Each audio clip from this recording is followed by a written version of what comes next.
સૌને મારા નમસ્કાર. હું 10 બમાં બનતી વિદ્યાર્થીની રાણા હિર છું. આજે world international youth skill day છે, તો અમારી સ્કૂલમાં નાનકડો પ્રોગ્રામ કરાયો છે. તે માટે આજનો ટોપિક છે સ્કિલનો ખજાનો અને કંટાળાની દુકાન. પાત્ર આરસુરામ. નમસ્કાર, હું છું આરસુરામ, જેને કોઈ કામ કરવાનું ગમતું નથી, ફક્ત અને ફક્ત આરામ જ કરવો છે. ચપળબેન. નમસ્તે, મારું નામ છે ચપળબેન. હું બધી નવી વસ્તુઓ બનાવવામાં ખૂબ હોશિયાર અને ઉત્સાહી છું. ભાષાનીઓભાઈ. નમસ્તે, મારું નામ છે ભાષણી લાલ, જેને બોલબોલ કરવાનું ખૂબ ગમે છે, કામ કરવાનું ગમતું જ નથી. બોડુજી. નમસ્તે, મારું નામ છે બોડુજી. હું એકદમ સીધો, સરળ અને ધીમેથી શીખવાવાળો વ્યક્તિ છું. માસ્ટરજી.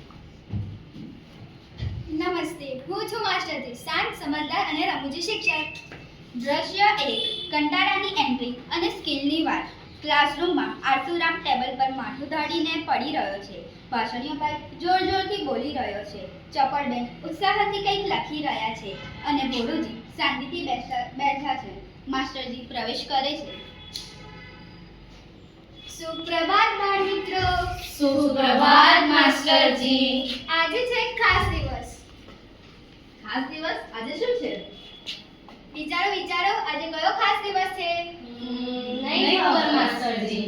આજે છે international youth skill day. Skill day? આ વળી શું માસ્ટરજી? રજા છે કે શું? મને તો એમ કે આજે આરામ કરવાનો દિવસ છે. અરે આરસુરામ, તમને ક્યાં કશું સમજાય? સ્કિલ એટલે આવડત. જેમ મને બોલબોલ કરવાની સ્કિલ છે, હું તો કલાકો સુધી બોલતો જ રહું છું. પણ ભાષણીઓભાઈ, ખાલી બોલવાથી કંઈ ના થાય, જોડે જોડે કામ પણ કરવું પડે. મને તો બધી નવી વસ્તુઓ બનાવવામાં ખૂબ મજા આવે છે, અને તો હું સરસ માટીમાંથી રમકડા બનાવી શકું છું. મને તો ગણિતના દાખલા ગણવાની સ્કિલ ખૂબ જ ગમે છે, પણ શીખતા બહુ વાર લાગે છે. ખૂબ સરસ.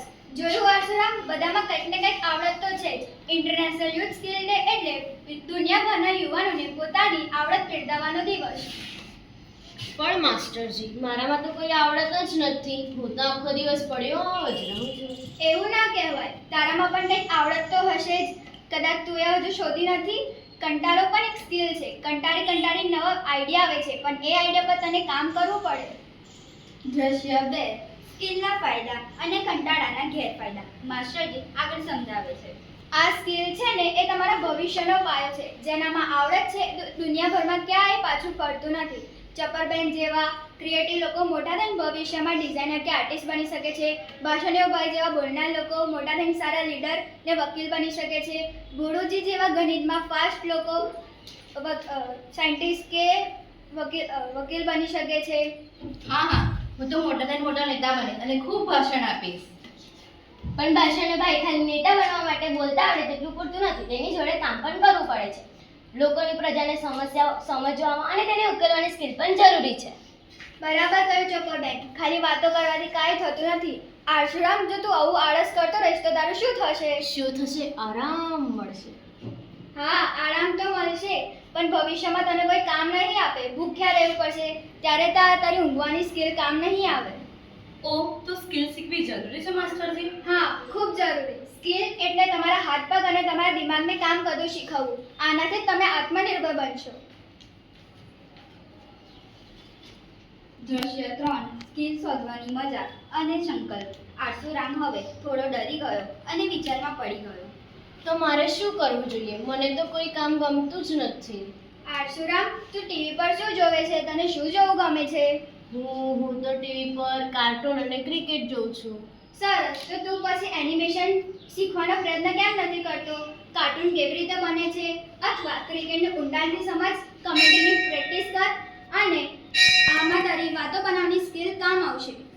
સાચું માસ્ટરજી? હા, સાચે. તો હું એનિમેશન બનાવવાનું શીખીશ, અને હું તો રબર બનાવતા શીખીશ, અને હું તો દુનિયાના બધા દેશોની રાજધાની મોઢે રાખીશ અને મારી મેમરી સ્કિલ વધારીશ. અને હું તો ગણિતમાં ફાસ્ટ બનીશ. સરસ. જોયું, બધા પોતાની કંઈક ને કંઈક આવડત બિરદાવવા માટે તૈયાર છે. આ જ છે ઇન્ટરનેશનલ યુથ સ્કિલ ડેનો સાચો અર્થ. પોતાની આવડતને ઓળખો, તેને નિખારો અને હંમેશા નવું શીખવા માટે તૈયાર રહો. તો ચાલો, ભવિષ્યના સ્કિલવાળા સુપર હીરો મારી સાથે બોલો. Happy international youth skill day.